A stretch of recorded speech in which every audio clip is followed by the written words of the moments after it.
Welcome back. Telangana Congress incharge Meenakshi Natarajan nomination తిరస్కరణపై రచ్చ కొనసాగుతోంది. కాంగ్రెస్ అభ్యంతరాలను పట్టించుకోలేదు రిటర్నింగ్ ఆఫీసర్. మధ్యప్రదేశ్లోని 3 రాజ్యసభ సీట్లలో బీజేపీ అభ్యర్థులు గెలిచినట్లు ప్రకటించారు. మరోవైపు తన రాజీనామా తిరస్కరణపై మీనాక్షి వేసిన పిటిషన్ను స్వీకరించిన సుప్రీంకోర్టు రేపు విచారణ జరపనుంది. ఢిల్లీలో అత్యవసరంగా సమావేశమైన ఏఐసీసీ మీనాక్షి అంశంపై దేశవ్యాప్త ఆందోళనలకు ప్లాన్ చేసింది. రిటర్నింగ్ ఆఫీసర్ నిర్ణయమే ఫైనలా? సుప్రీంకోర్టులో మీనాక్షికి ఊరట దక్కే అవకాశం ఉందా? ఇదే అంశంపై వాళ్ళ డిఎన్ఏలో డిస్కస్ చేద్దాం. భరత్, రాజ్యసభ నామినేషన్ విషయంలో రిటర్నింగ్ ఆఫీసర్ నిర్ణయమే ఫైనలా, లేదంటే సుప్రీంకోర్టు దాన్ని మార్చగలరా? అంటే ఇప్పుడున్న నిర్ణయం మేరకు రిటర్నింగ్ ఆఫీసర్ నిర్ణయమే final. Election commission of India కూడా పెద్దగా జోక్యం చేసుకోవాల్సిన, అంటే unless it's serious violation, election commission of India కూడా జోక్యం చేసుకోదు.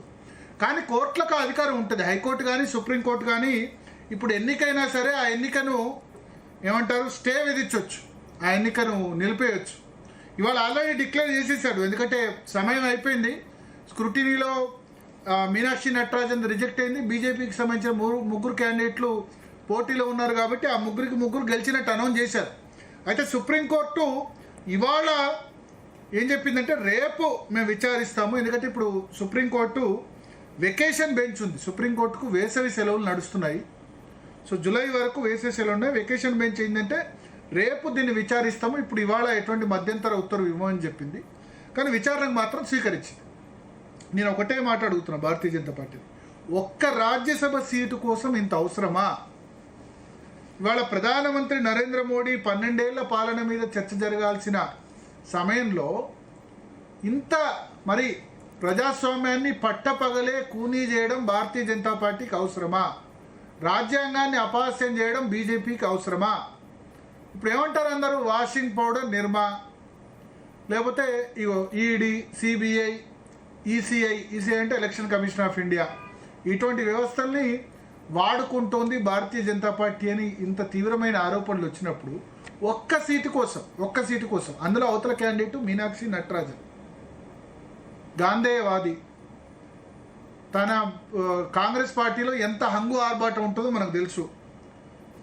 ఆమె విమానాల్లో కూడా ట్రావెల్ చేయరు, ట్రైన్లోనో బస్సులోనో ట్రావెల్ చేసి అవసరం ఉంటే తప్ప ట్రావెల్ చేసి తన బ్యాగు తాను పెట్టుకునే వ్యక్తి, సాదా సీదా జీవితం గడిపే వ్యక్తి. అటువంటి వ్యక్తి రాజ్యసభలో ఉండాల్సిన వ్యక్తిని ఆమెకు అవకాశం నిరాకరించి ఈ విధంగా చేయడం అవసరమా?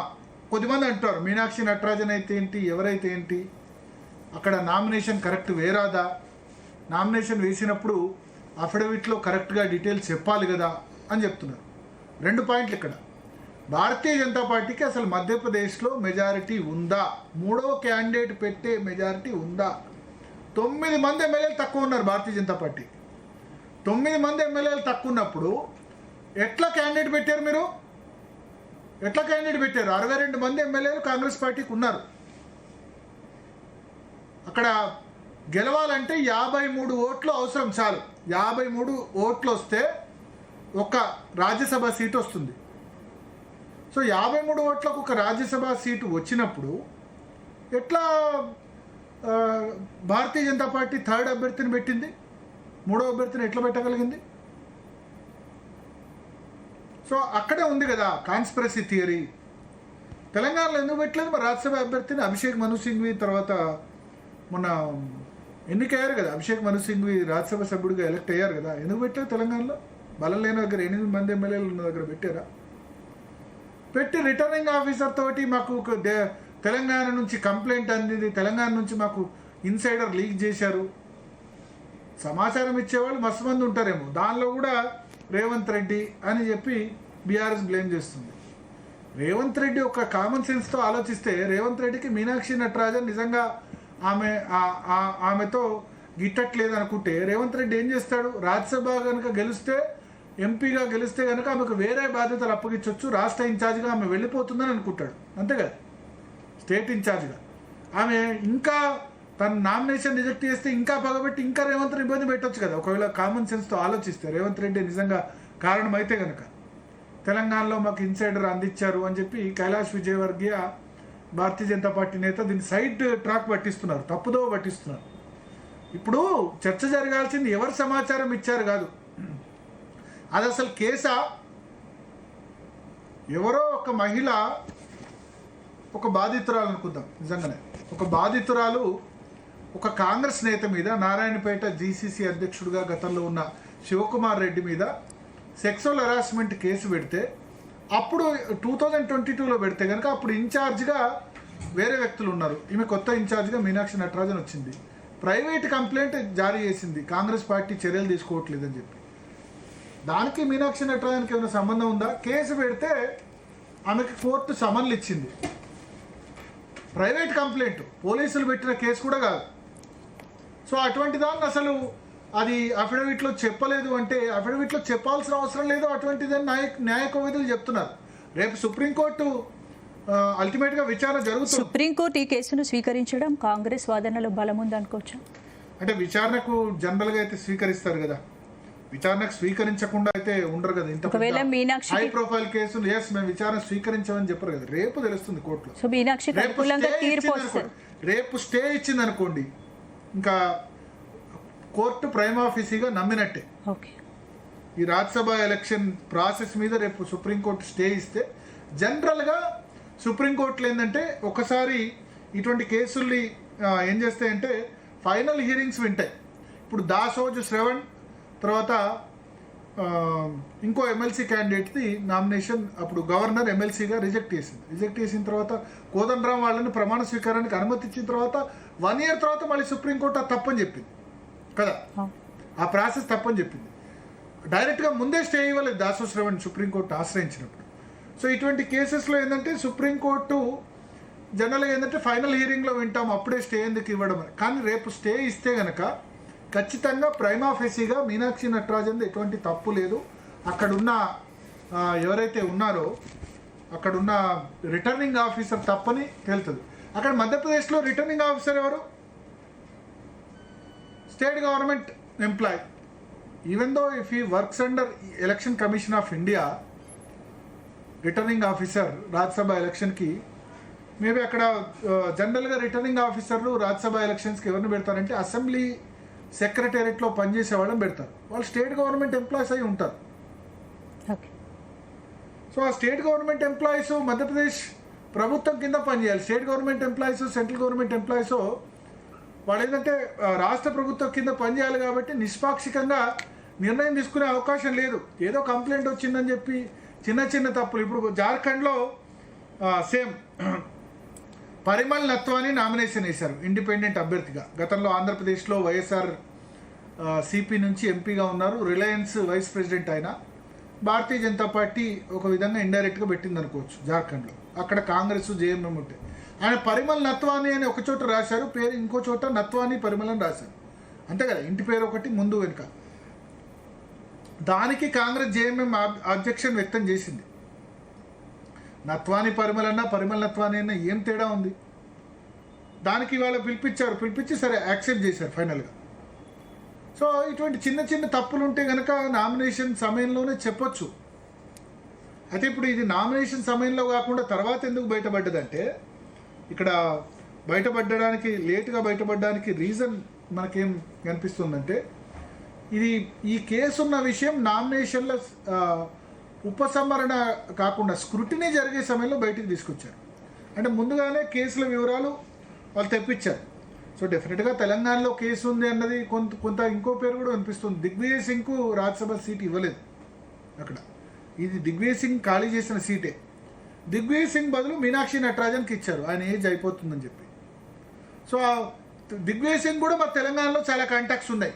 కాంగ్రెస్ హైకమాండ్ ఈ దిశగా ఆలోచిస్తుందని చెప్తున్నారు. దిగ్విజయ్ సింగ్ తన కాంటాక్ట్స్ ద్వారా ఏమైనా మీనాక్షి నటరాజన్ను రాజ్యసభ సీటుకు ఎన్నిక కాకుండా ఏమైనా నిరోధించారా? దిగ్విజయ్ సింగ్కు తెలంగాణ కాంగ్రెస్లో చాలామంది నేతలు పరిచయాలు ఉన్నాయి. రేవంత్ రెడ్డికి అసలు దిగ్విజయ్ సింగ్కి సంబంధం లేదు. ఎందుకంటే దిగ్విజయ్ సింగ్ ఇన్ఛార్జ్గా ఉన్నప్పుడు రేవంత్ రెడ్డి కాంగ్రెస్ పార్టీలో లేరు. 2017లో ఆయన జాయిన్ అయ్యారు. ఆయన ఇన్ఛార్జ్గా వెళ్ళిపోయిన తర్వాత జాయిన్ అయ్యారు. అప్పుడు ఆర్సీ కుంతియా బహుశా కాంగ్రెస్ పార్టీ తెలంగాణ ఇన్ఛార్జ్గా ఉన్నట్టున్నారు.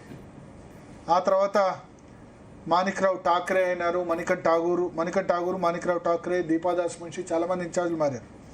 సో దీనిలో అల్టిమేట్గా ఏం జరిగిందన్నది తెలియాల్సింది. బట్ సుప్రీంకోర్టు మాత్రం నా ఉద్దేశంలో న్యాయాన్ని పరిరక్షించాలంటే ఇక్కడ ఖచ్చితంగా ఈ ఇవాళ ఏదైతే డిక్లేర్ చేశారో 3 రాజ్యసభ సభ్యులు భారతీయ జనతా పార్టీ ఏకగ్రీవంగా ఎన్నికైనట్టుందో అక్కడ ఖచ్చితంగా దాని మీద స్టే విధించాలి. ప్రైమ్ ఆఫీసీగా అయితే ఖచ్చితంగా కనబడుతుంది. ఇది ఏమంటారు, ప్రైవేట్ కంప్లైంట్ కేసు రిజిస్టర్ అవుతే అది కేసు కింద లెక్క అవుతుందా కాదా అన్న విషయంలో సుప్రీంకోర్టు ఇప్పుడు తేల్చాల్సిన అవసరం మనకు ఖచ్చితంగా కనబడుతుంది. సో మాట్లాడదాం. మనతో పాటు కేఎస్ ప్రసాద్ గారు జాయిన్ అవుతున్నారు, అనలిస్ట్. అదేవిధంగా అడ్వకేట్ శరత్ గారు జాయిన్ అవుతున్నారు. రాకేష్ రెడ్డి గారు భారతీయ జనతా పార్టీ ఆర్మూర్ ఎమ్మెల్యే. కోరకండ్ చందర్ గారు బీఆర్ఎస్ నుంచి జాయిన్ అవుతారు. సో ముందుగా శరత్ గారు, సుప్రీంకోర్టు ఇవాళ విచారణకు స్వీకరించింది, రేపు విచారణ అని చెప్తున్నారు. But already returning officer declare చేశాడు ఏకగ్రీవం, 3 భారతీయ జనతా పార్టీ అభ్యర్థులు ఏకగ్రీవం అనేశాడు. సో ఇట్లా డిక్లేర్ చేసిన తర్వాత కూడా సుప్రీంకోర్టు దాన్ని స్టే చేసిన సందర్భాలు ఏమైనా ఉన్నాయా అట్లా, లేదా ఫైనల్గా చూసుకుందాం ఇది అని చెప్పచ్చా? ఇంకొకటి, మీనాక్షి నటరాజన్ డైరెక్ట్గా సుప్రీంకోర్టుకు అప్రోచ్ అయింది, హైకోర్టుకు కాకుండా. కావచ్చా అంటే ఈ సర్కమ్స్టాన్సెస్లో? సార్ ఒక విషయం చెప్పాలా అంటే, మీరు ఏమనుకోవద్దు, కొన్ని విషయాలు నేను మీతో క్యాండిడ్ గా మాట్లాడాలా. ఇప్పుడు ఇక్కడ మొత్తం ఇష్యూ లోపల the failure of the Congress అనేది చాలా స్పష్టంగా కనపడుతుంది సార్. ఒక నామినేషన్ వేయడము అనేటువంటి ఒక ప్రక్రియ ఫామ్ 22C ఏదైతే ఉందో దాంట్లో పొందుపరచాల్సిన ఇన్ఫర్మేషన్స్ మీద రకరకాల ఇంటర్ప్రిటేషన్స్ తో సుప్రీంకోర్టు జడ్జ్మెంట్స్ ఉన్నాయి. ముందటి లాగా ఆషామాషిగా నామినేషన్ వేసే రోజులు కాదు. అందుకే అన్ని రాజకీయ పార్టీలు వాళ్ళ పార్టీలకి అనుబంధంగా లీగల్ సెల్ పెట్టుకొని నిష్ణాతులైన అడ్వకేట్లను పెట్టుకొని తర్వాత కంటెస్టింగ్ క్యాండిడేట్లకు కూడా ఏ రకంగా మీరు నామినేషన్ పేపర్లు నింపాలా, తర్వాత ఓటు ఎట్లా వేయాలా రాజ్యసభ ఎన్నికలలో అని కూడా ట్రైనింగ్ ఇస్తున్న రోజులలో ఇంత పెద్ద కాంగ్రెస్ పార్టీ ఇంత తప్పిదం చేస్తుందని మనం భావించడానికి వీల్లేదు. తర్వాత section 80 of the representation of peoples act ఏం చెప్తుంది అంటే, no election shall be called in question except by an election petition presented in accordance with the provisions of this part. అంటే ఒకసారి ఎలక్షన్ రిజల్ట్ డిక్లేర్ చేసిన తర్వాత the election is completed. So it can be question only by way of filing an election petition. So the prospects of election petition లో ఏం జరుగుతుంది, వీళ్ళకు లాభం జరుగుతుందా నష్టం జరుగుతుందా అనే సంగతి అటు ఉంచేసేసి ఒక్కసారి రిటర్నింగ్ ఆఫీసర్ నామినేషన్ రిజెక్ట్ చేస్తే సెక్షన్ 100C కింద ఈ ఎన్నికను మొత్తంగా కూడా కొట్టిపారేయచ్చు. అంటే ఇది వేస్ట్ అని చెప్పి డిక్లేర్ చేసేటువంటి అవకాశాలు మనకుంటాయి అనమాట. కానీ అది ఎప్పుడు జరుగుతుంది అంటే, only the election tribunal can do that. ఇప్పుడు సెక్షన్ 100C ఏం చెప్తారు, that any nomination has been improperly rejected. అయితే అక్కడ వీళ్ళు ఇదంతా by way of evidence prove చేయాల్సింది ఉంటది అనమాట. ఎలక్షన్ పిటిషన్ ఉండగా సుప్రీంకోర్టు కాదు కదా, అసలు బ్రహ్మదేవుడు కూడా రేపు మీనాక్షి నటరాజన్ కు ఏ సహాయ సహకారాలు అందించేటువంటి అవకాశాలు లేవు. సరే, సుప్రీంకోర్టుకు ఆర్టికల్ 142 కుండా విశేషమైన అధికారాలు ఉండడం వల్ల ఈ కేసును ఒక డిఫరెంట్ యాంగిల్లో తీసుకొని ఏదైనా ఆర్డర్ ఇస్తే తప్ప ఇతరత్రంగా ఛాన్స్ లేదు. ఫస్ట్ పాయింట్, వాళ్ళు డైరెక్ట్ గా సుప్రీంకోర్టుకు పోయినారు, అదే తప్పు. హైకోర్టులో ఛాలెంజ్ చేయాలి, అట్లా కాదు. ఈ మినహాయింపులు అన్ని ఇస్తే ఇప్పటికి ఆల్రెడీ న్యాయ వ్యవస్థ చాలా అప్రతిష్ట పాలవుతుంది. ఇప్పుడు రాజకీయాలలో సంబంధించిన వాళ్ళు, రాజకీయాల్లో పెద్ద పొజిషన్లో ఉన్న వాళ్ళు, పెద్ద పెద్ద న్యాయవాదులు ఆర్గ్యూ చేసిన కేసులేమో అసలు చాలా ఏ రూల్స్ రెగ్యులేషన్స్ లేకుండా వింటున్నారు. తర్వాత రాత్రింబవళ్ళు వింటున్నారు. సామాన్యుడి కేసులనేమో పట్టించుకోవట్లేదు అని న్యాయ వ్యవస్థ మీద అయితే అప్రతిష్ట ఉందో అది ఇంకా ఎక్కువ అవుతుంది. ఇప్పుడు నార్మల్ గా అయితే ఇప్పుడు ఇదే ఈ ఇన్సిడెంట్ వేరే ఎవరికైనా జరిగితే ఏం చేస్తారు, ఎలక్షన్ పిటిషన్ వేసుకోవాల్సిందే. నేను మీకు చెప్పాను కదా, ఇప్పుడు రాజార ప్రతాప్ అనే సుప్రీంకోర్టు జోక్యం చేసుకోవడానికి అవకాశాలు చాలా తక్కువ, అసలు ఏ మాత్రం లేవు. వాళ్ళు ఈ రోజు ఎప్పుడైతే రిజల్ట్ అని మేము డిక్లేర్ చేయమని అన్నారో, ఆపమని అన్నారో, రిజల్ట్ డిక్లరేషన్ కనుక ఆపి ఉంటే మనకు ఎంతో కొంత ఆస్పెక్ట్, కొంత నమ్మకం అది ఇది ఉండేది. తర్వాత రెండోది ఏంటంటే, ఈ ఢిల్లీలో ప్రతి కేసును ఎందుకు వేస్తారు వీళ్ళు అంటే, వాళ్ళకి అభిషేక్ మను సింఘ్ ఢిల్లీలో ఉంటాడు సార్. ఆయన ఫుల్ బిజీ, ఆయన కేసులు చేయడానికి మిగతా వాళ్ళ ఆడియోస్ మ్యూట్ చేయండి, మిగతా వాళ్ళ ఆడియోస్ ఆయన అక్కడ లేకపోతే ఎవరు మాట్లాడుతారో వాళ్ళు కట్ చేయండి, మళ్ళీ తర్వాత ఫోన్ లో చేసి తీసుకోండి. ఎస్ చెప్పండి. ఇప్పుడు ఆయన ఢిల్లీలో ఉంటాడు కాబట్టి ప్రతిదీ ఢిల్లీ నుంచే చేయాలని అనుకుంటాడు. కాబట్టి ఆయన తన సౌలభ్యం కోసం అని చెప్పి ఢిల్లీలో సుప్రీంకోర్టులో కేసు వేసినాడు. ఇప్పుడు ఒక క్వశ్చన్ ఎరైజ్ అవుతుంది మాలాంటి న్యాయవాదులు, రేపు సుప్రీంకోర్టులో ఇదే దీన్ని ఎగ్జాంపుల్ గా తీసుకొని మేము ఇంకా అన్ని కేసులు హైకోర్టు ఎందుకు, మరి డైరెక్ట్ సుప్రీంకోర్టుకే వెళ్ళిపోదాం, ఇక న్యాయం అక్కడే జరుగుతుంది అనే భావన ఉంటాయి. మరి హైకోర్టులకే ఇంకా ఎక్కువ అధికారం ఉంది అని అన్నారు. యాక్చువల్లీ అయితే రిట్ పిటిషన్స్ డిసైడ్ చేయడానికి ఉన్నటువంటి అధికారం ఆర్టికల్ 32లో సుప్రీంకోర్టుకు, ఆర్టికల్ 226లో హైకోర్టుకు ఉంది. సో హైకోర్టు అధికారాలే విశేషమైనవి వెన్ కంపేర్ టు సుప్రీంకోర్టు. సుప్రీంకోర్టుకు వివిధ రకాల జ్యూరిడిక్షన్ ఉంటుంది. ఆర్టికల్ 136 కింద స్పెషల్ లీవ్ పిటిషన్స్ ఇతరత్ర ఉంటాయి. కాబట్టి అట్లా కాదు, మీరు హైకోర్టు నుండే రావాలా, మీరు రైట్ మార్గంలోనే రావాలా అని కొన్ని వందల కేసులలో నిర్దాక్షిణ్యంగా నిర్మోహమాటంగా చెప్పింది. సరిగా అభిషేక్ మను సింగ్ వాళ్ళు వీళ్ళు రోజు కనపడే వాళ్ళు అడిగేటప్పటికి ఏదో మర్యాదకి ఓకే రేపు వింటాము అని అన్నారు. రేపు వింటాము అని అంటే దాని అర్థం రేపు స్టే ఇస్తామని కాదు సార్. రెండోది, ఇప్పుడు కేసులో మెరిట్స్ ఉన్నాయి.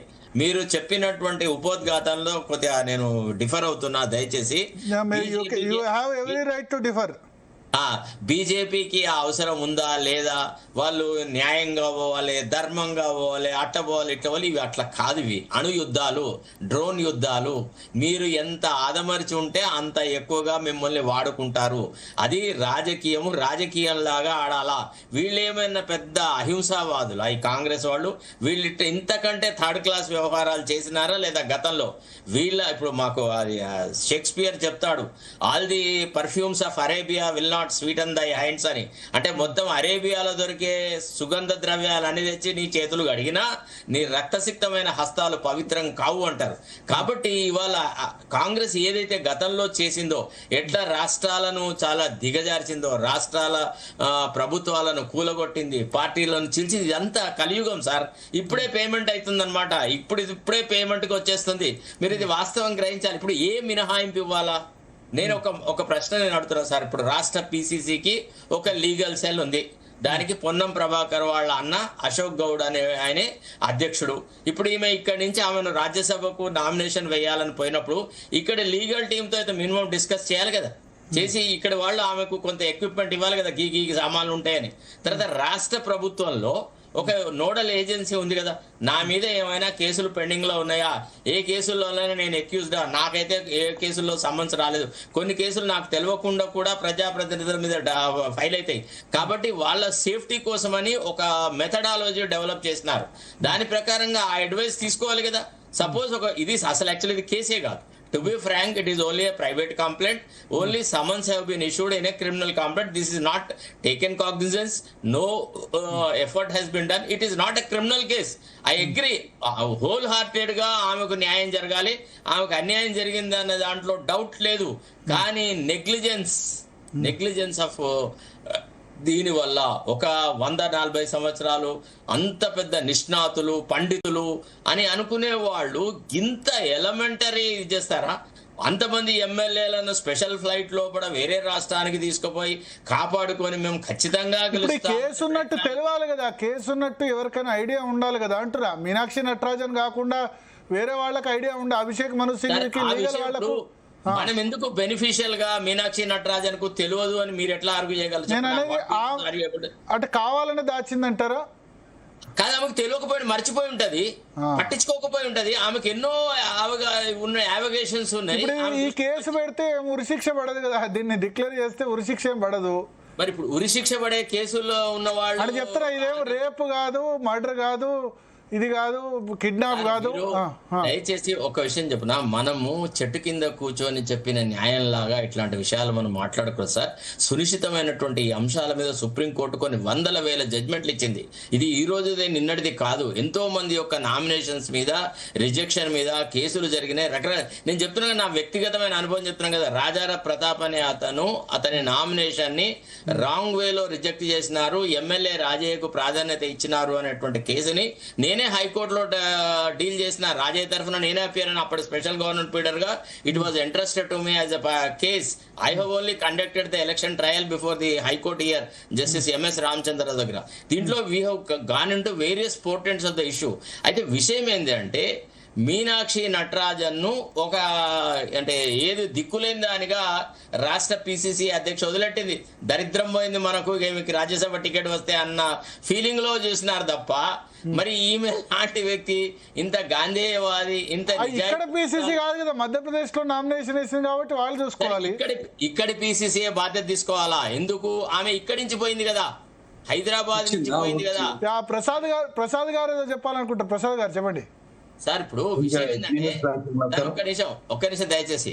ఇప్పుడు మనము న్యాయ సూత్రాలను ధర్మాన్ని ఏ జడ్జిమెంట్స్ అయితే ఉన్నాయో మీనాక్షి నటరాజన్ కు మినహాయింపు ఇవ్వరు సార్. మీరు అంటున్నారు కదా ఏదో న్యాయం ధర్మం అని, మరి నీలం సంజీవ్ రెడ్డిని ఎట్లా ఒలగొట్టినారు సార్? అంతరాత్మ ప్రబోధం అనేటువంటి ఒక అంశం మీద అదే పార్టీ నిలబట్టి అదే పార్టీ ఒడగొట్టలే అంటే నీవు చెప్పిన విద్యయే నీరజాక్ష అంతే. కాంగ్రెస్ చేసిన తప్పులు, కాంగ్రెస్ చేసిన అరాచకాలు మొదలు పెడితే దానికి ఏమంటారు, దానికి అంతం లేదు.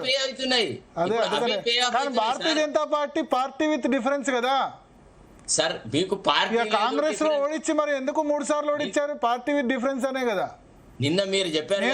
నువ్వు కాంగ్రెస్ సమానం అయితే బీజేపీ ఎందుకు మరిగా? సార్ మీరు ఒక విషయం చెప్పాలి సార్, కాలగమనంలో ప్రతిదీ కరప్ట్ అవుతుంది సార్.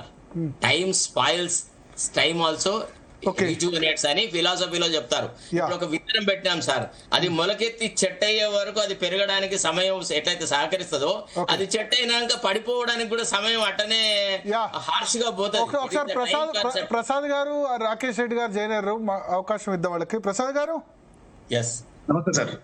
మీ రియాక్షన్ ఏంటి, మీ ఒపీనియన్ ఏంటి ఈ విషయంలో?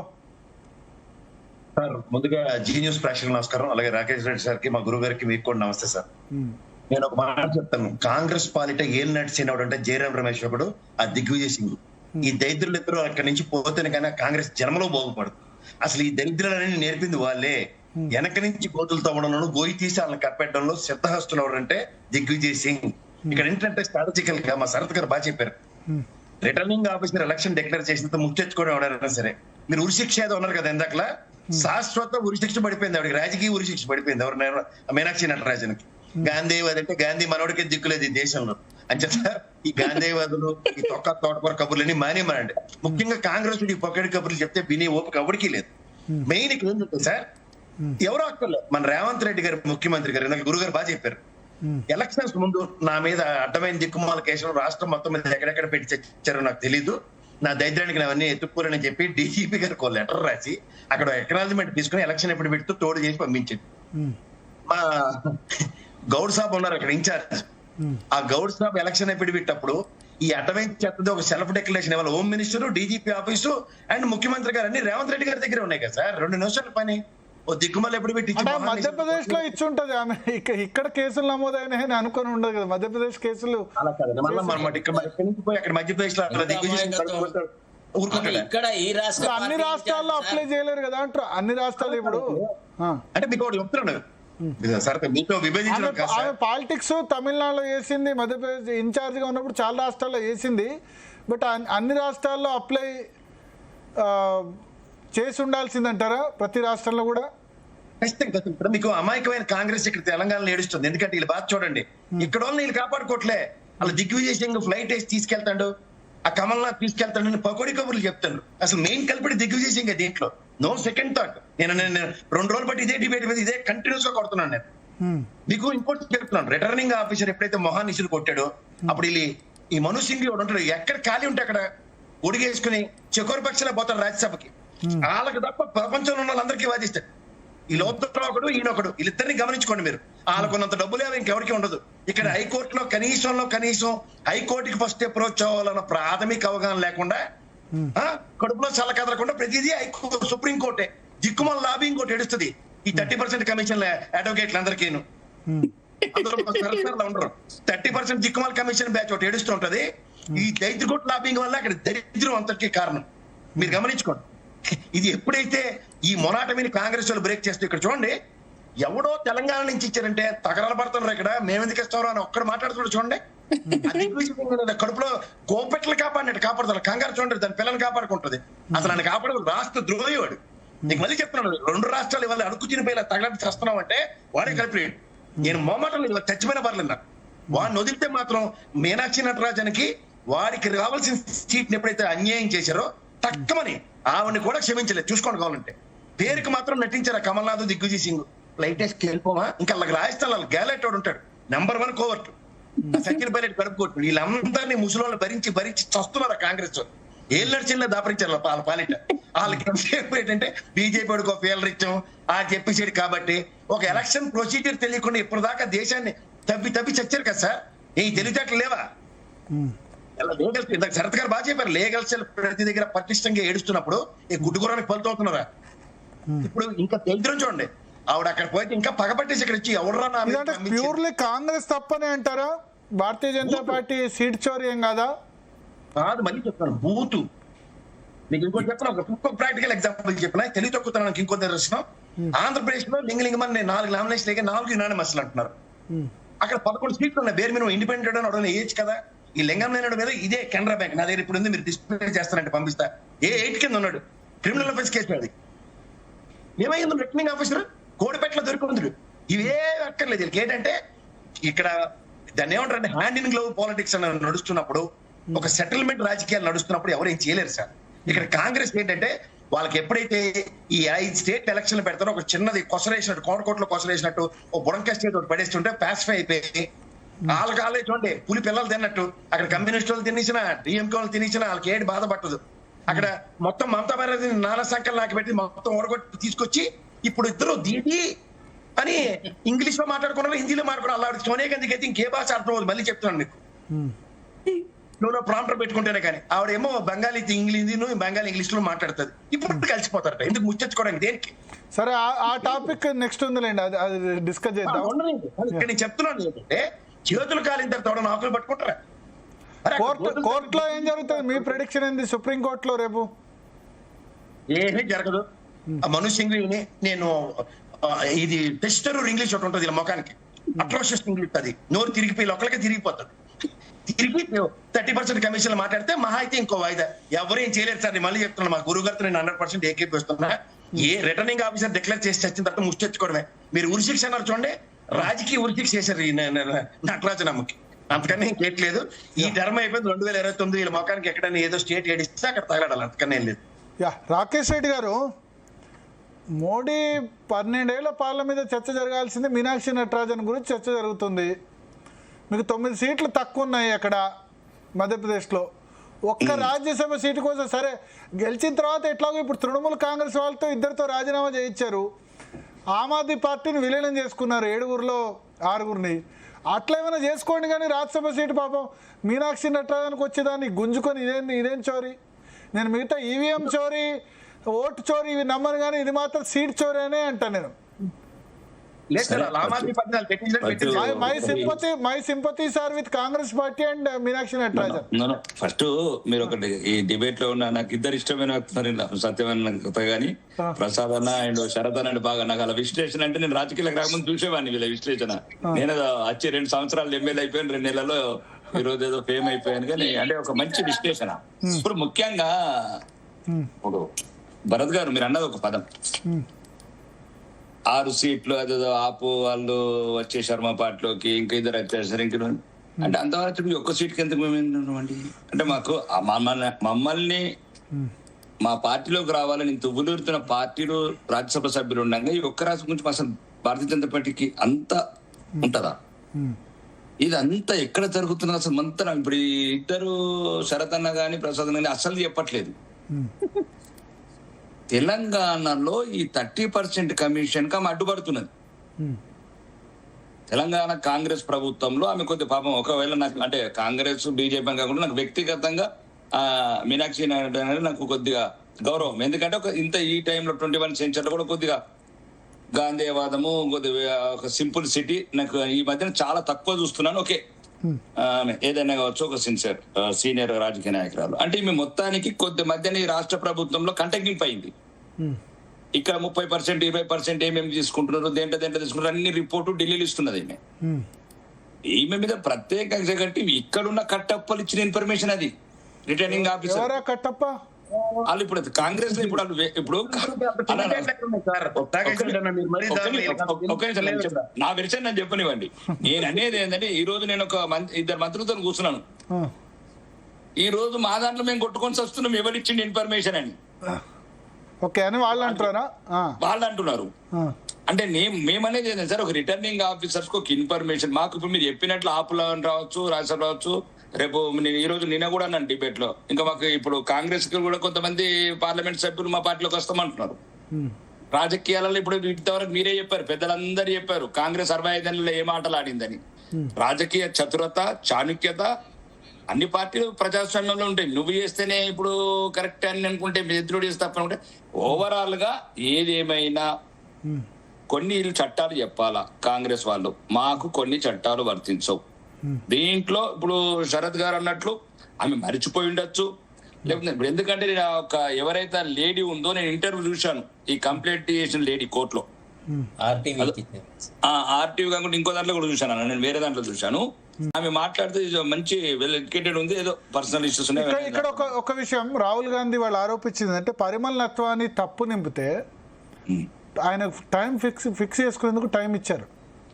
ఒకటే ఎలక్షన్ కమిషన్ పరిమల్ నత్వాని అడిగితే గనక నిన్న కంప్లీట్ కావాలి స్క్రూటినీ, కాకుండా ఆయనకు ఎక్స్టెన్షన్ ఇచ్చారు. సో అది ఎలక్షన్ కమిషన్ అక్కడ జార్ఖండ్లో. ఆంధ్రప్రదేశ్ వైసీపీ రాజ్యసభ మెంబర్ ఉండే, వైసీపీ అంటే రిలయన్స్, మీ వాళ్ళు చెప్పారు కాబట్టి రిలయన్స్ ఆయనకు రాజ్యసభ మెంబర్ ఇవ్వమంటే జగన్ ఇచ్చాడు. ముఖేష్ అంబానీ గారు వియాంకుడు. సో ఇప్పుడు బీజేపీ సపోర్ట్ చేస్తుంది జార్ఖండ్లో. అక్కడ ఆయన నామినేషన్ కూడా తప్పు రాశారు, పరిమల్ నత్వాని అని ఒక చోట, నత్వాని పరిమల్ అని రాశారు. అక్కడ ఈ ఎలక్షన్ కమిషన్ ఆయనకు అవకాశం ఇచ్చింది, మాకెందుకు అవకాశం ఇవ్వరు అని అంటారు. నేను ఏమంటున్నాను భరత్ గారు, ఇవన్నీ రిటర్నింగ్ ఆఫీసర్ లిమిట్స్ లోబడి ఉంటాయి. రిటర్నింగ్ ఆఫీసర్ లోబడి ఉంటాయి. మేము కూడా శాసనసభ్యులు, మేము కూడా రిటర్నింగ్ ఆఫీసర్ ఎవరు? State government employee. ఇది చాలా సార్ మీరు మాట్లాడేది ప్లీజ్. ఉద్యోగం పోతే సార్ కాదా? స్టేట్ గవర్నమెంట్ ఎంప్లాయీ కదా? స్టేట్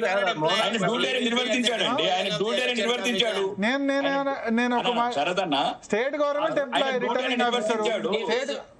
వైర్లు పట్టుకున్నట్టు ఇట్లాంటి విషయాల్లో ఏదైనా అటు ఇటు చేస్తే వాడు చేస్తారు సార్. వానికి ఏమైంది? వాడు ఈమె మీనాక్షి నటరాజన్ సార్ ఏం చేశారు సార్? మీ చెన్నూరు కేతనపల్లిలో ఏం చేశారు సార్ రిటర్నింగ్ ఆఫీసర్?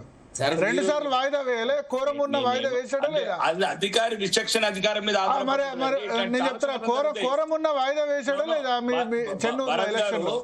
భరత్ గారు, ఈ భారతదేశంలో ఇలాంటి ఏదైతే రిజెక్షన్స్ ఉన్నాయో లక్షలాది రిజెక్షన్ ఉన్నాయి, లక్షలాది సార్ ఉన్నాయండి, ఉన్నాయి. అంటే ఇట్లాంటి అంటే పార్టీ అఫీషియల్ క్యాండిడేట్ రిజెక్షన్ చాలా తక్కువ. అంటే ఏదైనా సరే అంటే పార్టీ వాళ్ళే మనుషులా ప్రవేశపెట్టిందే రాకేష్ రెడ్డి గారు కాంగ్రెస్. ఇది చెప్పండి మీరు ఏంటి? ఈ దరిద్రాన్ని ప్రవేశపెట్టిందే కాంగ్రెస్. అన్ని అంటే సకల రోగాలు, ఇది ఒక్క రోగం ఎట్లా? ఈ దేశంలో ఇది ఒకటే కాదు కదా, సకల రోగాలకు ప్రవేశపెట్టిందే కాంగ్రెస్. దాని గురించి మాట్లాడలేదు. ఇప్పుడు ఇంతవరకు ఏంటంటే అక్కడ జరిగింది ఏంటంటే ఇక్కడ హైదరాబాద్ నుంచి మళ్ళీ మీకు గమనించాల్సింది ఏంటంటే కేసు కూడా హైదరాబాద్ ఎవరు? కట్టప్పలు ఎవరు? ఇప్పుడు కట్టప్పలు ఎవరు? రాహుల్ గాంధీ గారు తేల్చాలి, అది రాహుల్ గాంధీ గారు తేల్చాలి కట్టప్పలు ఎవరని. ఇప్పుడు ఒకటి మీరు భరత్ గారు మీరు గమనిస్తారు, తేల్చాలంటే మీరు కదా చెప్పింది, మీరే బయటికి చెప్పింది, మా కాంగ్రెస్ వాళ్ళే ఇన్ఫర్మేషన్ ఇచ్చారని మీరే కదా చెప్పింది. మేమేనండి అక్కడ ఉన్న ఇన్ఫర్మేషన్ అక్కడ మధ్యప్రదేశ్ వాళ్ళు కూడా చెప్తున్నారు కదా. మధ్యప్రదేశ్ బీజేపీ నేత కైలాష్ విజయవర్గీయ బయటకు వచ్చి మా కాంగ్రెస్ తెలంగాణ వాళ్ళు ఇన్ఫర్మేషన్ ఇచ్చారు, అట్లా తెలిసింది మాకని చెప్పారు. అవును, మరి దానికి ఇచ్చినప్పుడు బీజేపీ వాళ్ళు ఏం చేస్తారండి? ఇప్పుడు మాకు ఇవ్వడం కాదు, అధికారికి ఇస్తే మా వాళ్ళు అడిగారు. పాపం మంచి ఆమె జాతీయ నాయకురాలు, కాబోయే ఏఐసిసి ప్రెసిడెంట్ అడిగారు మా వాళ్ళు. అడిగితే మేమేం చేస్తాం సార్, తెలంగాణ కాంగ్రెస్ నుంచి మాకు ఇన్ఫర్మేషన్ పంపించారు, నాకు ఇన్ఫర్మేషన్ సోర్స్ వచ్చింది. అడుగుదాం. కాంగ్రెస్ నుంచి రామచంద్ర నాయక్ గారు జాయిన్ అయ్యారు, అదేవిధంగా బీఆర్ఎస్ నుంచి మన కోరుకంటి చందర్ గారు మాజీ ఎమ్మెల్యే కూడా ఉన్నారు. రామచంద్ర నాయక్ గారు నమస్కారం అండి. భరత్ గారు నమస్కారం. చర్చలో అందరూ మీ వైపే వేలెత్తి చూపిస్తున్నారు. నామినేషన్ కూడా కాంగ్రెస్ పార్టీ జాగ్రత్తగా చూసుకోదా? లీగల్ టీం ఏం చేస్తోంది? ఇన్ఫర్మేషన్ ఎట్లా లీక్ చేస్తారు? భరత్ గారు, జీ తెలుగు ప్రేక్షకులకు అదేవిధంగా ప్యానెల్లో ఉన్న స్పీకర్స్ అందరికీ నమస్కారం. వాస్తవంగా మనం ఒక యాంగిల్లో మాట్లాడుతున్నాం, బట్ దేశంలో ఈ రోజు ప్రజాస్వామ్యాన్ని గత 10 సంవత్సరాలుగా మోడీ ప్రభుత్వం ఏ విధంగా మరి కూని చేసుకుంటూ వస్తుంది అనే దాని మీద ఎవరు చర్చించట్లేదు. దీంట్లో నిజంగా ఒకవేళ కాంగ్రెస్ పార్టీ నాయకులు ఇచ్చి ఉంటే ఆధారాలు చూపించమని చెప్పండి, లేదంటే వారు నిజంగా నిజంగా కాంగ్రెస్ పార్టీ వారు ప్రభుత్వం ఇక్కడ రాష్ట్రంలో ప్రభుత్వం కాంగ్రెస్ ప్రభుత్వం ఒకవేళ నష్టం చేయాలని ఏ క్షణాన్ని అనుకోదు, ఏ మూలన అనుకోదు. కైలాష్ విజయవర్గి వచ్చి చెప్పాడు కదా, అలాంటిది జరిగి ఉంటే ఎవరు బయట అంటే దీన్ని కాన్ఫిడెన్షియల్ ఉంచుతారు తప్ప బయట ప్రచారం చేసుకోరు. కేవలం బీజేపీ వాళ్ళు అప్రజాస్వామికంగా మీనాక్షి నటరాజన్ గారి నామినేషన్ ని తిరస్కరిస్తూ దాన్ని అపవాదం వీళ్ళ మీద పెడితే 1 షాట్ 2 బర్డ్స్ అనే లెవెల్లో వాళ్ళు వెళ్తున్నారు. ఒకే దెబ్బకు 2 పిట్టలు వాళ్ళు కొట్టాలనుకున్నారు. ఇది మోడీ గారికి కలంకం. అదే విధంగా వారి పరిపాలన అపరిపక్వత కూడా ఇది ఒక నిదర్శనం. ఇప్పుడు ఎట్లా పోయింది మరి? తెలంగాణలో కేసు ఉందన్న ఇన్ఫర్మేషన్ మధ్యప్రదేశ్ బీజేపీ నేతలకు ఎట్లా తెలిసింది? ఒకటండి, కేసు డైరెక్ట్ గా మీనాక్షి నటరాజన్ గారి మీద కేసు ఉంటే ప్రూవ్ చేయమనండి. మీనాక్షి నటరాజన్ గారికి నోటీస్ పోయింది. అక్కడ ఏదో ఇష్యూ జరిగినప్పుడు మహబూబ్ నగర్ లో. మన నోటీసు పోయినా ప్రైవేట్ కేసు ఉన్నట్టే కదా. ప్రైవేట్ కేసులను ఎప్పుడన్నా మీరు అఫిడవిట్ లో చూపించుకోవాల్సిన పరిస్థితి వచ్చిందా? ఏదైనా నిజంగా మనం ఎఫ్ఐఆర్ ప్రైవేట్ అయినా పెట్టాల్సిందే, కేసే కదా. ప్రైవేట్ అయినా పోలీసులు పెట్టిందైనా ఎఫ్ఐఆర్ అయినట్టు దాఖలాలు ఉన్నా, లేదంటే కోర్టులో ఏదన్నా మనం ప్రత్యక్షంగా మనం ఏదన్నా వివాదాల్లో ఉండి ఓఎస్ నెంబర్లు ఉంటే వాటిని మెన్షన్ చేయడానికి ఆస్కారం ఉంటది. అంతే తప్ప ఇక్కడ కేవలం ఎవరో ఒక బాధితురాలు పంపించిన నోటీస్ కి దాన్ని ఇక్కడ మనం వాంగ్మూలంలో ఇవ్వాల్సిన ఖచ్చితమైన కండిషన్ కాదు.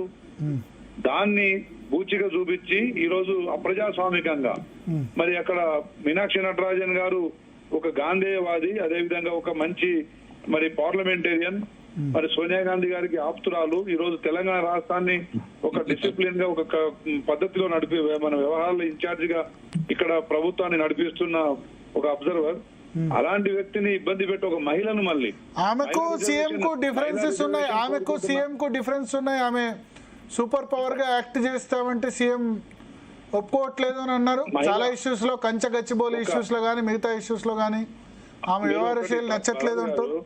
భరత్ గారు, ఒకటే బయట మాట్లాడే విషయాలు వేరు, వాస్తవాలు వేరు. వాస్తవంగా ఇక్కడ దీపాదాస్ మున్షి గారు ఉన్న టైంలో ఇక్కడ అంటే పరిపాలనలో ఇంటర్ఫేర్ అవుతుందని చెప్పేసి మీనాక్షి నటరాజన్ గారిని ప్రత్యేకంగా సీఎం గారే, ముఖ్యమంత్రి గారే కోరి తెచ్చుకున్నారు. ఆమె ఎక్కడ పరిపాలనలో ఇంటర్ఫేర్ కాదు.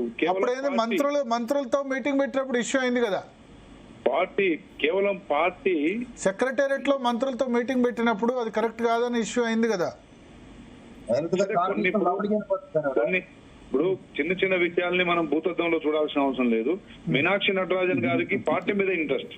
ప్రభుత్వం ఏదో ఇక్కడ ఆమె బాధ్యురాలుగా కానీ ప్రభుత్వంలో ఎక్కడ ఇంటర్ఫిరెన్స్ కానీ డైరెక్ట్ గా కానీ ఇండైరెక్ట్ గానీ ఎక్కడ వారు పార్టిసిపేట్ అయిన దాఖలాలు లేవు. ఇప్పుడు 1.5 year గా వారు పార్టీ నిర్మాణం మీద బీజేపీ అవలంబిస్తున్న మరి అప్రజాస్వామిక విధానాల మీద ఆమె పోరాడతారు తప్ప ఎక్కడ ఆమె ముఖ్యమంత్రి గారిని గాని మంత్రులను గాని దిశానిర్దేశాలు చేసిన దాఖలాలు అయితే లేవు. కేవలం party interest, party Rahul Gandhi గారిని ప్రధాని చేసే లక్ష్యంగా వారు చాలా సిన్సియర్ గా మరి గాంధీ గారి ఐడియాలజీలో పనిచేస్తున్న ఒక మహిళ. మరి మహిళా రిజర్వేషన్ పెట్టాలి, ఇంప్లిమెంటేషన్ చేయాలనుకున్న మరి మోడీ ప్రభుత్వంలో ఈరోజు ఒక మహిళను అవమానపరిచే విధంగా ఇబ్బందికరంగా వారిని మరి ఎలాంటి అసత్య ఆరోపణల్ని ముందు పెట్టి ఈ విధంగా నామినేషన్ తిరస్కరించడం అనేది ఇది రాజ్యాంగాన్ని ఖూని చేసినట్టు అని చెప్పి నేను తెలియజేస్తున్నా. వారు ఇదొకటే కాదండి, దేశంలో ఎన్నో నల్ల చట్టాలు తెచ్చిర్రు. వాజ్పేయి గారి బీజేపీ వేరు, ఈ రోజు మోడీ గారి బీజేపీ వేరు అనేది బీజేపీ నాయకులే చెప్పుకునే విధంగా ఈరోజు దేశంలో పరిపాలన సాగుతుంది. కేవలం కార్పొరేట్ సంస్థల్ని మరి ఆర్థికంగా బలోపేతం చేసుకుంటూ ప్రజలు పేద బడుగు బలైన వర్గాలు నడ్డి విరుస్తూ ఈ రోజు దేశంలో ఏం జరుగుతుందో దేశ ఆర్థిక నామినేషన్ గురించి మాట్లాడు ఇవన్నీ ఇప్పుడు రిజెక్టెడ్ చర్చ మళ్ళీ పెట్టుకుందాము అసెంబ్లీలో పెట్టుకుందాము గార్డెన్ లో పెట్టుకుందాము అమరవీరుత్వంలో పెట్టుకుందాము సెక్రటరీలో పెట్టుకుందాము. ఇప్పుడు మామూలు సబ్జెక్టు మీనాక్షి నటరాజన్ గారిది ఎందుకు రిజెక్ట్ చేశారు? మీరు కాంగ్రెస్ లోకి వెళ్ళి మీ కట్టప్పలు ఎవరు? ఎట్లా ఇన్ఫర్మేషన్ ఇచ్చారు మీ కట్టప్పలు? ఒక మంచి నిజాయితీపరులైన రాజకీయ నాయకులు కాంగ్రెస్. ఇప్పుడు ఎవరో గుడ్డ కాల్చి మీరేస్తే మీరు దాన్ని పట్టుకొని కూర్చుంటే అది మీ మూర్ఖత్వానికి నిదర్శనం. అది నేను వాస్తవాలు మాట్లాడుతున్నా. మోడీ గారి పరిపాలన ఇలాంటి అవకతవకలతోనే సాగిస్తా ఉండని చెప్తున్నా. ఈ ఓట్లను 60 లక్షల ఓట్లు తీసేసి బెంగాల్లో అధికారులు రావడం, 60 లక్షల ఓట్లు తీసేసి బెంగాల్లో అధికారులు రావడం, అదే విధంగా మధ్యప్రదేశ్ అక్కడ ఎక్కడైతే ఆక్రమణదారులు వలసదారులు ఈ దేశంలో ఎటువంటి సంబంధం లేని వాళ్ళ ఓట్లు తీసేశారు. జిహాదీల ఓట్లు తీశారు, రోహింగ్యాల ఓట్లు తీశారు, మియన్మార్ ఓట్లు తీశారు. అది సబ్జెక్ట్ కాదు, అది ఇంకో సబ్జెక్ట్. అని సబ్జెక్టు చట్టాలు వర్తించాయా కాంగ్రెస్ వాళ్ళకు? సరతన్ అన్నాడు చట్టాలు వర్తించాయా? 60 ఓట్లు 50 ఓట్లు రోహింగ్యాలు పెట్టుకోండి. సోనియా గాంధీ గారికి అప్సురాలైతే చట్టాలు వర్తించాయా ఈ దేశంలో? ఒక్క హౌస్ నెంబర్ తోని 60 మంది ఓటర్లు నమోదు అవుతారండి. సరే ఒకసారి బీఆర్ఎస్ ఒక్క నిమిషం రామచంద్ర నాయక్ గారు, రాకేష్ రెడ్డి గారు ఒకసారి బీఆర్ఎస్ ఒక్క నిమిషం బీఆర్ఎస్ ఒకసారి చందర్ గారిని కోరకట్ చందర్ గారిని తీసుకుందాం. లైన్ లో ఉన్నాడు రామచంద్ర నాయక్ గారు. బీఆర్ఎస్ ఏమంటుంది? యు ఆర్ విత్ మీనాక్షి నటరాజనా? మీకు సందులో దొరికిందని పాపం రేవంత్ రెడ్డి మీద చేసేస్తారు. మీరు జడ్జిమెంట్ ఇచ్చేస్తున్నారు చందర్ గారు. రేవంత్ రెడ్డి దీనికి సమాచారం ఇచ్చాడని చెప్పి.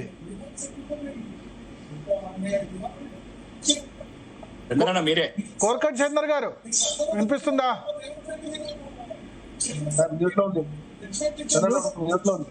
మ్యూట్ లో ఉందా లేదా? చందర్ గారు వినిపిస్తుందా? ఇప్పుడు విషయం ఏంటంటే ఇది జరిగిన వినపడుతుందా? వినబడుతుంది. మీరు టీవీ వాల్యూమ్ తగ్గించి మాట్లాడండి. ఎస్, టీవీ పెట్టినట్టున్నారా? వినపడుతుందా? వినబడుతుంది చెప్పండి. వినిపిస్తుంది చంద్ర గారు, చెప్పండి. వినపడుతుంది కదనా? వినబడుతుంది. ఎస్, ఫైన్, చెప్పండి.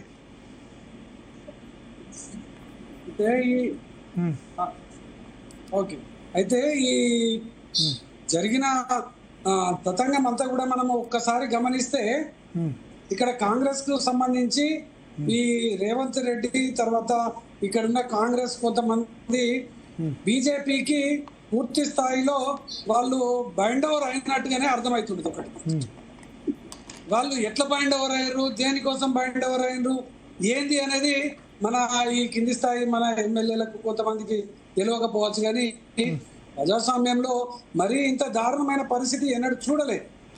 ఇంత మీనాక్షి నటరాజన్ గారు తప్పకుండా రాజ్యసభ మెంబర్ కావాల్సినటువంటి వారు ఎలిజిబిలిటీ ఉన్నటువంటి వాళ్ళు, కానీ తననైతే పూర్తిగా అన్యాయం చేసేటువంటి విధంగా తెలంగాణ కాంగ్రెస్ పార్టీ మాత్రము ఈ యొక్క దారుణానికి ఒడిగట్టింది అనేది ఇలా క్లియర్ కట్ గా తెలుస్తా ఉన్నది. పాపము ఆమెను ఇలా వీళ్ళు బీజేపీ బీఆర్ఎస్ అని వాళ్ళు గతంలో మాట్లాడిన దానికి అర్థం లేకుండా పోయింది. ఇప్పుడు దీంట్లో ఈ సందర్భం చూస్తే వాళ్ళు ఏదో రకంగా మొత్తానికైతే బీజేపీకి సపోర్ట్ చేసినట్టుగానే అర్థమవుతా ఉంది. రేవంత్ రెడ్డి ఆయన మీద కేసులు ఉన్నాయి, ఇంకా రకరకాల ఇబ్బందులు ఉన్నాయి కదా. అయితే మోడీతోని ఎవరితోనో మొత్తానికైతే ఒక సయోధ్య కుదుర్చుకొని కేసులు ఇక్కడనే ఉన్నాయి. కేసులు రేవంత్ రెడ్డి మీద పెట్టిన కేసులన్నీ మీరు పెట్టినవే, మీ ప్రభుత్వ ఆయనలో, ఇక్కడ రాష్ట్ర ప్రభుత్వాలు ఉన్నాయి. దానికి మోడీతో ఎందుకు కుమ్మక్ కావాలి? సిబిఐ కేసులు ఉంటే మోడీతో కుమ్మక్ కావాలి, కానీ సిబిఐ కేసులు ఏం లేవు కదా. జగన్ మీద ఉన్నాయి, చంద్రబాబు మీద ఉన్నాయి సిబిఐ కేసులు. దానికి మోడీతో కుమ్మక్ కావాల్సిన అవసరం ఉంది. ఆయనే ముఖ్యమంత్రి, ఆయనే హోంమంత్రి.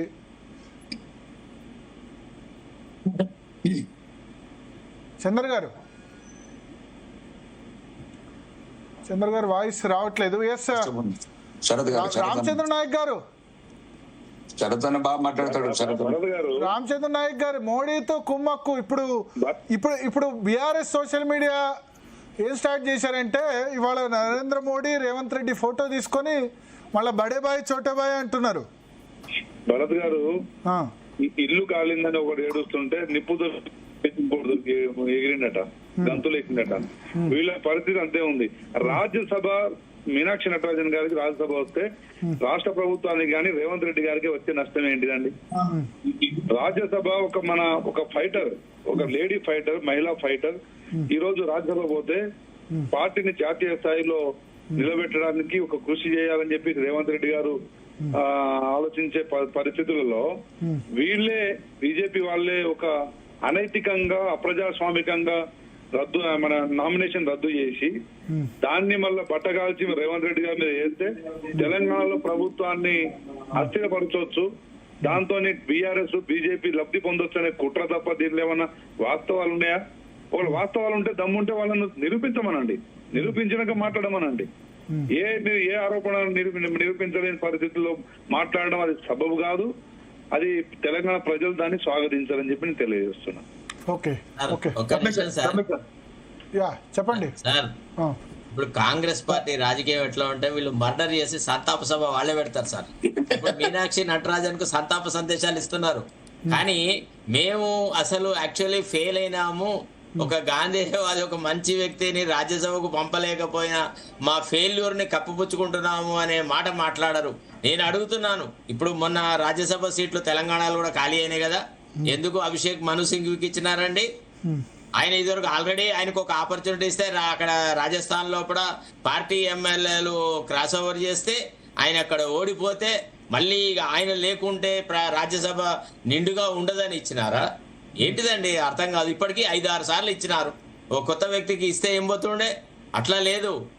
అంతేందుకండి మన రామచంద్ర నాయక్ గారి పేరు ఆ దాదాపుగా 4 నెలలు 5 నెలలు అయింది అనుకుంటా డిప్యూటీ స్పీకర్ పదవికి ఆయన పేరు నామినేషన్ పెట్టేది.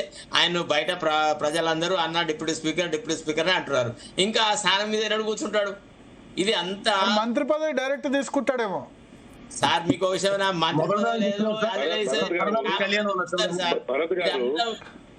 ఇదంతా కాదు. లంబాడ సమాజ్ మంత్రి గారు చెప్పండి. కాంగ్రెస్ ప్రభుత్వం మొదటిసారి గెలిచిన నన్ను గుర్తించి మొదటిసారి ప్రభుత్వ విప్పుగా ఇచ్చే అవకాశం కల్పించింది. అదే విధంగా డిప్యూటీ స్పీకర్ గా కూడా ఆ రోజు అన్ని సామాజిక వర్గాలని సమీకరణాలని బ్యాలెన్స్ చేయడం కోసం డిప్యూటీ స్పీకర్ కూడా నాకే అవకాశం ఇచ్చేది. కానీ జాతి మరి మన లంబాడ జాతి బంజారా జాతి వారి మనోగతాన్ని తెలుసుకొని నేను వారికి ఒక నివేదిక ఇవ్వడం జరిగింది. డిప్యూటీ స్పీకర్ కాదు, మా కేబినెట్ లో మా జాతికి ఒక పోర్ట్ఫోలియో ఇవ్వాలని చెప్పేసి ఒక నివేదిక ఇవ్వడంతో వారు కూడా కొంత ఆలోచనలో పడి దాన్ని హోల్డ్ లో పెట్టడం జరిగింది. అదంతా పక్కన పెడదాం. ఈ రోజు బీజేపీ వాళ్ళు చేసే అప్రజాస్వామిక పాలనను ప్రజల్లో మరి నిందలు మోయాల్సి వస్తుందని చెప్పేసి గుడ్డగాల్చి మా ముఖ్యమంత్రి గారి మీద వేయడం ఇది అనైతికం, ఇది పైశాచికం. ఇప్పుడు దయచేసి బీజేపీ వాళ్ళు కానీ బీఆర్ఎస్ వాళ్ళు కానీ ఈ రోజు కాకపోతే రేపు నిజాలు బయటకు పడతాయి. మధ్యప్రదేశ్ వాళ్లకు పంపించాల్సిన అవసరం లేదు, రాజ్యసభ సీటును కోల్పోవాల్సిన అవసరం వారు మన రాష్ట్ర ప్రభుత్వం నుంచి ఒకరు నామినేట్ చేసి ఉంటే అక్కడేమన్నా అవకతవకలు జరిగినాయంటే మన రాష్ట్ర ప్రభుత్వాన్ని నిందించవచ్చు. కానీ మధ్యప్రదేశ్ లో జరిగిన బీజేపీ వాళ్ళు చేసిన మధ్యప్రదేశ్ లో ప్రభుత్వం కమల్నాథ్ సింగ్ గారిది ఉండే. కమల్నాథ్ సింగ్ గారి ప్రభుత్వాన్ని కొల్లగొట్టిన వాళ్ళు కదా. ఇవాళ మధ్యప్రదేశ్ వాళ్ళు బీజేపీ వాళ్ళు ఏదైనా చేయనివ్వండి, కానీ తెలంగాణ రాష్ట్రంలో కాంగ్రెస్ వాళ్ళు బ్లేమ్ చేస్తుంటే మీరు ఎందుకు నాన్ స్ట్రైకింగ్ ఎంత కూర్చొని ఉంటున్నారు? అటాకింగ్ మోడ్ ఎందుకు లేదు? మధ్యప్రదేశ్ బీజేపీ అటాక్ చేయండి. ఇక్కడ మీకు గౌరవ ముఖ్యమంత్రి గారిని ఎంటైర్ కాంగ్రెస్ ని అవమానపరుస్తున్నారు. మీరు కోవట్ల కింద కన్వే చేశారని ఇది ఎలా ఒప్పుకుంటారు మీరు? ఇది తీవ్ర ఆక్షేపణీయం. భరత్ గారు చెప్పండి. ఇప్పుడు వాస్తవాలు ఏం జరిగిందో వీళ్ళకి నిజంగా తెలిసి ఉంటే వాళ్ళు అక్కడ కైలాస్ గారు మాట్లాడిన దాన్ని ఆధారాలు నిరూపించమనండి. వీళ్ళు చేతగాని దద్దమ్మలు వాళ్ళ మీద నిందపడుతుందని చెప్పేసి వాళ్ళు రాజ్యసభ సీటును కొల్లగొట్టడం కోసం వాళ్ళు నిందలు పైన పార్టీ నిందలు బీజేపీ వాళ్ళు నిందలు మోయలేక మా మీద నిందలు వేయడం తప్ప దీనిలో రెండో కుట్ర ఏమైనా ఉందా అండి? ఉంటే మీరు నిరూపించండి. నిరూపించిన తర్వాత ఆధారాలతో నిరూపిస్తే మీరు నిజంగా ప్రజాస్వామికంగా ముందుకు పోయారని చెప్పేసి ప్రజలు నమ్ముతారు. అంతే తప్ప ప్రభుత్వాలని కొల్లగొట్టే సంస్కృతి మీది. ఈరోజు బ్రిటిష్ సంస్కృతిని, డివైడ్ అండ్ రూల్ బ్రిటిష్ సంస్కృతిని ఈ భారతదేశ ప్రజల మీద రుద్దుతుంది భారతీయ జనతా పార్టీ. ఇవాళ ఏదో కొత్తగా ఫస్ట్ టైం వీళ్ళు పొరపాటు చేసింది కాదు. రైతుల మీద నల్ల చట్టాలు రుద్దాలనుకున్నారు. ఈ రోజు ఆస్తులన్నీ ట్రైబల్ ఏజెన్సీ ఏరియాలో ఆస్తుల కోసం నక్సలైట్ల పేరు మీద గిరిజనులను, అమాయక గిరిజనులను చంపుతా ఉన్నారు. వీళ్ళు ఎక్కడ ప్రజాస్వామికంగా పోతున్నారు? ఎక్కడ అట్టడుగు వర్గాల గురించి ఆలోచిస్తున్నారు? ఎక్కడ నిరుద్యోగ యువత గురించి ఆలోచిస్తున్నారు? వీళ్ళు మొత్తం judiciary, supreme court judiciary, high court judiciary మొత్తం రాజకీయంగా ప్రమేయం పెట్టి మొత్తం వీళ్ళ మనసులను పెట్టుకున్నారు. ఈ రోజు ఎన్నికల కమిషన్ కూడా వీళ్ళ కబంధ హస్తాల్లో పెట్టుకున్నారు. ఈ రోజు ఈడీ గాని సిబిసిఐడి గాని ప్రతి సంస్థను వీళ్ళు కబంధ హస్తాలు బంధించి మోడీ గారు ఉన్నప్పుడు ఇంకో ఇద్దరు నెత్తి పెట్టింది మీరే, అక్కడి నుంచి చైత్రం పట్టింది. కాంగ్రెస్ ప్రభుత్వంలో రాజ్యాంగాన్ని తయారు చేసినప్పటి నుంచి రాజ్యాంగాన్ని కాపాడుకుంటూ వచ్చి ఇప్పటికైనా రాజ్యాంగ పక్షాన్ని నిలబడుతుంది మా నాయకుడు రాహుల్ గాంధీ గారు.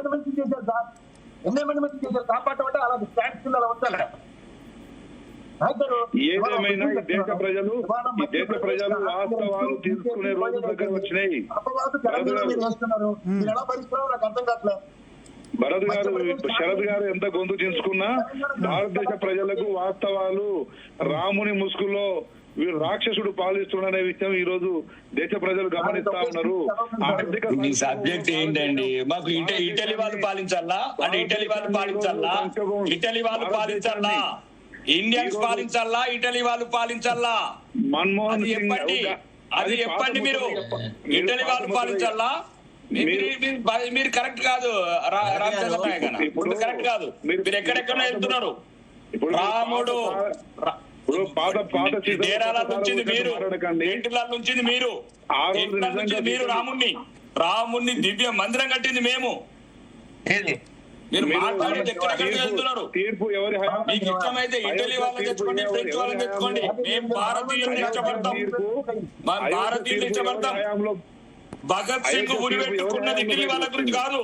సుభాష్ చంద్రబోస్ పోరాడింది ఇటలీ వాళ్ళ గురించి కాదు. భారత స్వాతంత్రం గురించి, భారత నాయకత్వం గురించి,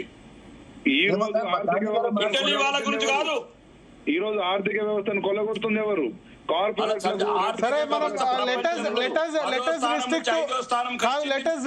మీనాక్షి నటరాజన్. ఇక మిగతా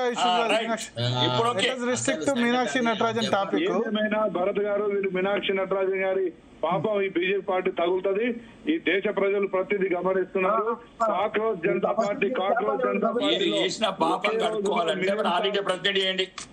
ఈ రోజు మిలియన్స్ ఆఫ్ స్టూడెంట్స్, నిరుద్యోగ యువత కాక్రోచ్ జనతా పార్టీలో కాక్రోచ్ లో జాయిన్ అవుతున్నారు కానీ కాంగ్రెస్ లో జాయిన్ కావట్లేదు. ఎందుకు ప్రాబ్లం నాకు అర్థం కావట్లేదు. ఇన్ని సంవత్సరాలు నేను ఏమంటున్నా, యువతలో వాస్తవాలు తెలుసుకున్నారు కాబట్టి, బీజేపీ మీద వ్యతిరేకత ఉంది కాబట్టి. కానీ వీళ్ళు ఎన్నికల కమిషన్ ని వీళ్ళ కబంధ హస్తాలు పెట్టుకుని ఈవీఎంలతో మేనేజ్ చేసుకుని ఓట్లు మొత్తం రద్దు చేసుకుంటూ సవరణ. వీరు ఒక్క పాపం కాదండి. కేరళలో ఈవీఎం లేదా? ఎందుకు వెళ్ళారు ప్రమాణ స్వీకారంకు? రాహుల్ గాంధీ గారు ఎందుకు వెళ్ళారు ప్రమాణ స్వీకారంకు? ఖార్గే గారు ఎందుకు వెళ్ళారు ప్రమాణ స్వీకారంకు? కేరళలో ఈవీఎం రావా? అవి మేడ్ ఇన్ ఇటలీయా? మేడ్ ఇన్ పాకిస్తాన్ ఈవీఎంలు అవి. మీరు గెలిస్తేనేమో ఈవీఎంలు పనిచేస్తాయి. ప్రజాస్వామ్యం గెలిస్తేనేమో ఇట్లాంటి అపనిందలు మోపుతారు. తమిళనాడులో జోసెఫ్ గెలవలేదా? తమిళనాడులో జోసెఫ్ గారు గెలవలేదా? మీరు ట్రెడిషనల్ బీజేపీ నాయకులందరినీ ఓవర్కమ్ చేసుకొని, ట్రెడిషనల్ బీజేపీ నాయకులందరినీ పక్కన పెట్టి బీజేపీలో ఒక రాక్షసుని ముందు పెట్టి ఈ రోజు మీరు నడిపిస్తా ఉన్నారు. మీ రాక్షసత్వం ప్రజలు గమనిస్తూనే ఉన్నారు. మీ పైశాచికం కూడా ప్రజలు గమనిస్తున్నారు.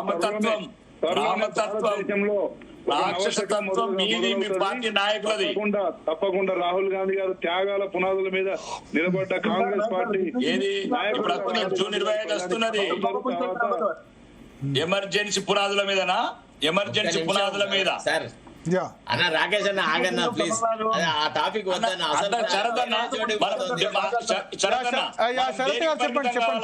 శరత్ గారు ఈ టాపిక్ క్లోజ్ చేద్దాం. ఈ టాపిక్ క్లోజ్ చేద్దాం. మనిషికి ఒక 1 minute ఈ టాపిక్ క్లోజ్ చేద్దాం. శరత్ గారు చెప్పండి. రాకేష్ గారు ఇప్పుడు దేశంలో ఉన్న కాంగ్రెస్ లో ఉన్నటువంటి గాంధేయవాదము, సోనియా గాంధేయవాదము, తర్వాత రాహుల్ గాంధేయవాదం, పోర్బందర్ కు చెందిన మోహన్ చంద్ కరంచంద్ గాంధేయవాదం కాదు. ఈ విషయాన్ని మీరు గ్రహిస్తే బెస్ట్. ఇదంతా దళారీల రాజకీయాలు సార్. ఎక్కడైనా కానీ మీకు తెలుసా, మా కర్ణాటక ముఖ్యమంత్రి దేశంలో అందరు ముఖ్యమంత్రుల కంటే 2వ స్థానంలో ఉన్నాడు. రిచెస్ట్ మ్యాన్ ఎవడు సార్? బీదరికం గురించి అదే చెప్తున్నాను మీకు. ఇప్పుడు వాళ్ళ సార్ టికెట్ ఎట్లా అమ్ముకున్నారు సార్? ఇదంతా టికెట్లు అమ్ముకొని రాజకీయాలు చేసి భ్రష్టు పట్టించి ప్రజల నుంచి దూరం అయిపోయి ప్రజలు ఈనాడు చీకొడుతుంటే, ఇప్పుడు ఏదో మోడీ ఒకళ్ళ షా ఇద్దరు కాన్సన్ట్రేట్ చేస్తే తెలంగాణలో కాంగ్రెస్ బీజేపీ గెలవాలని ప్రయత్నం చేస్తారు తప్ప, అక్కడెక్కడో మధ్యప్రదేశ్లో ఒక రాజ్యసభ సీటు కోసమని మోడీ ఎందుకు పట్టించుకుంటాడు? అసలు షా ఎందుకు పట్టించుకుంటాడు? ఈ రాజ్యసభ సీటు ఒకటి వస్తేంది పోతేంది? మహిళా బిల్లు యాక్సెప్టెన్స్ కి ఇది ఏ రకంగా ఉపయోగపడుతుంది? సరే ఆలోచించాలి. ఏదంటే తాడి చెట్టు ఎందుకు ఎక్కినారంటే దుడ్డగడ్డికి అన్నట్టుగా ఉన్నది కాంగ్రెస్. ప్రసాద్ గారు సార్ ఒక్క మాట చెప్తా సార్. కాంగ్రెస్ వాళ్ళు వీళ్ళ మీద నిన్న అభాండాలు పడుతున్నా పల్లెత్తు మాట్లాడుకోకుండా ఏ ప్రూవ్ చేయండి అంటారు. అసలు అక్కడ దిగ్విజయ్ సింగ్ గారు అక్కడ బీజేపీ కాంగ్రెస్ కోయిలేట్ చేసిన పంపముంచిన కార్యక్రమం మీద మాట్లాడమంటే నాయకులు అసలు మాట్లాడట్లే. దీన్ని బట్టి అర్థం ఏంటంటే స్టేట్ లో ఉన్న నాయకుల్ని, ముఖ్యమంత్రి గారిని భ్రష్టు పట్టించింది వీళ్ళు మాట్లాడట్లే. ఎందుకు? కప్పం బాగా కడితే, మా శరత్ గారు సగమే చెప్పారు, కప్పం బాగా కడుతున్న ఇద్దరు సామంతరాజులు ఎవరంటే అక్కడ డీకే శివకుమార్ అంటే సిద్ధరామయ్య కన్నా ఇప్పుడు బాగా కప్పం కడతారు, అందుకని ఆయన కూర్చోబెట్టారు. ఇక్కడ మా రేవంత్ రెడ్డి సార్ తప్ప ఈ కాంగ్రెస్ తప్పదు లేదా? మరి ఇప్పుడు బీజేపీ కంటే 20 రాష్ట్రాలు ఉన్నాయి. కాంగ్రెస్ పైసలు ఎట్లా ఎలక్షన్ కొట్లాడాలంటే? పైసలు లేని ఎలక్షన్ కొట్లాడరాదు. హిమాచల్ ప్రదేశ్ దివాలా తీసింది, కేరళలో ఇప్పుడే అధికారులకు వచ్చింది. ఇక ఉన్నది బెంగళూరు, హైదరాబాద్. పెళ్లి ఖర్చులు ఈ కాంగ్రెస్ లో దిగ్విజయ్ సింగ్ గారి పెళ్లి ఖర్చులకి తప్ప దేనికి పనికిరాట్లే. ఎందుకు ఎంటర్టైన్ చేస్తారు? ఇంత మెయిన్ కల్పరేట్. అక్కడ మధ్యప్రదేశ్ లో పంపముచ్చాడు దిగ్విజయ్ సింగ్. కేంద్రంలో అధికారం లేదు, రాష్ట్రం లేదు. ఎట్లా మరిగా? కేంద్రంలో లేదు, అధికారం లేదు. ఎలక్షన్ కొట్లాడాలంటే పైసలు ఎట్లా కాంగ్రెస్ కు? హైదరాబాద్ లో భూములన్నీ మొత్తం ఢిల్లీ కప్పం కడతారండి. మా యువత భవిష్యత్తు ఏం కావాలా? మా రాష్ట్ర భవిష్యత్తు ఏం కావాలా? ఇప్పుడు ఉన్న ఒక తెలంగాణలో భూములు అమ్ముకుంటా ఢిల్లీ కప్పాలు కడితే మా భవిష్యత్తు ఏం కావాలా? మా యువకుల భవిష్యత్తు ఏం కావాలా? Pawan Reddy brother phone tapping జరిగిన, ఉత్తమ రెడ్డి గారి ప్యాకింగ్ ఏం జరిగినా కప్పం కట్టేస్తే చాలు. మీనాక్షి నటరాజం ఎందుకు కానీ చెప్పిన దిక్కులేదు. ఈ 3 మినిస్టర్లు ఎందుకు ఎక్స్పాండ్ చేయరు? ఎన్నాళ్ళు పడుతుంది? భరత్ గారు